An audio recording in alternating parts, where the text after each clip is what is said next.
సంవత్సరాల తరబడి ఎన్ని మందులు వాడినా మీ మోకాల నొప్పులు తగ్గట్లేదా? ప్రాణ పెయిన్ క్లినిక్ లో అత్యాధునిక చికిత్స.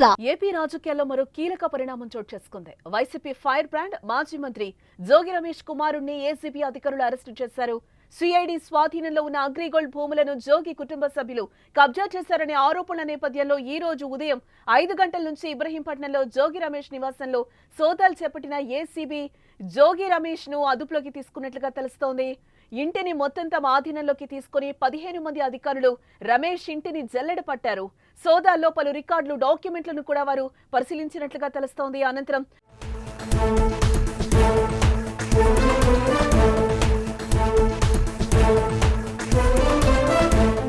కేసులో కీలక వ్యక్తి అయిన జోగి రమేష్ కుమారుడు జోగి రాజీవ్ ను ఏసీబీ అధికారులు అరెస్టు చేశారు. అయితే రాజకీయ కక్షల్లో భాగంగానే తనను అరెస్టు చేశారని జోగి రాజీవ్ అంటున్నారు. అందరూ కొనుగోలు చేసినట్లుగానే తాము కూడా భూమిని కొనుగోలు చేశామని, అందులో తప్పేముందని అంటున్నారు. కేసును చట్టపరంగానే ఎదుర్కొంటామని, ప్రభుత్వం కక్ష సాధింపు చర్యలకు పాల్పడుతోందని అన్నారు. తన కుమారుని అరెస్టు చేయడంపై జోగి రమేష్ తీవ్ర ఆగ్రహాన్ని వ్యక్తం చేశారు. అన్యాయంగా అరెస్టు చేశారని, తన కుటుంబంపై ప్రభుత్వం కక్ష సాధింపు చర్యలకు పాల్పడుతోందని మండిపడ్డారు. ఆయన పిల్లల మీద ఏంటి సార్ ఇది? దయచేసి మీకు కూడా పిల్లలు ఉన్నారు. మీ ఇంటికి మా ఇల్లు ఎంత దూరమో మా ఇంటికి మీరు కనపడట్లేదు. దయచేసి తెలుగుదేశం పార్టీ యావత్తుకు చెప్తా ఉన్నా, ఒక బలహీన వర్గాల వ్యక్తి జోగి రమేష్ కృష్ణా జిల్లాలో అంచెలంచెలుగా ఎదిగాడు. ఒక బలహీన వర్గాల వాడు, ఒక గౌడ కులస్తుడు. ఎదిగితే హర్షించాల్సింది పోయి మీరు మా మీద కక్ష కట్టి మమ్మల్ని జైలు పాలు చేస్తే మీరు ఆనందం పొందుతారు. ఏంటి దుర్మార్గం?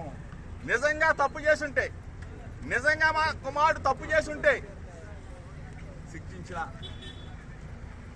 అదొక కానీ ఏమీ తెలియకుండా ఈ విధంగా చేయటం ధర్మం కాదు, మీకు న్యాయం కాదు. ప్రజలు చూస్తా ఉన్నారు. ప్రజాస్వామ్యవాదులారా, ఒక్కసారి ఆలోచన చేసుకోండి. నేను వస్తా విజయవాడ నడిబొట్లో ఎక్కడైనా సరే రమ్మని చెప్పి అడుగుతా ఉన్నా.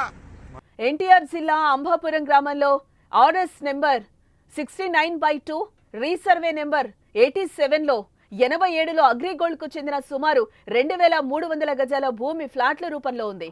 దీన్ని ఏపీసీఐడి స్వాధీనం చేసుకుంది. అగ్రిగోల్డ్ జప్తు చేసిన భూముల్ని ప్రభుత్వం నిషేధిత జాబితాలో చేర్చింది. అంటే వాటిని రిజిస్టర్ చేసే అవకాశమే లేదు. అయితే జోగి రమేష్ అండతో ఆయన కుటుంబ సభ్యులు ఆ భూములను రిజిస్ట్రేషన్ చేసుకుని వేరొకరికి విక్రయించారని అగ్రిగోల్డ్ కు చెందిన అవ్వ వెంకటశేషు నారాయణరావు విజయవాడ 2 టౌన్ పోలీసులకు ఫిర్యాదు చేశారు. మంత్రి జోగి రమేషే అధికారులపై ఒత్తిడి చేసి అధికార దుర్వినియోగానికి పాల్పడినట్టుగా ఆరోపణలు ఉన్నాయి. దీంతో ప్రభుత్వం దీనిపై దృష్టి సారించింది. ఈ నేపథ్యంలోనే మెరుపు దాడులు చేసి అరెస్టులకు తెరలేపడం ఉత్కంఠం రేపుతోంది. జోగి రాజీవ్ అరెస్టుతో ఎటువంటి అవాంఛనీయ సంఘటనలు జరగకుండా పోలీసులు బందోబస్తును ఏర్పాటు చేసినట్లుగా తెలుస్తోంది.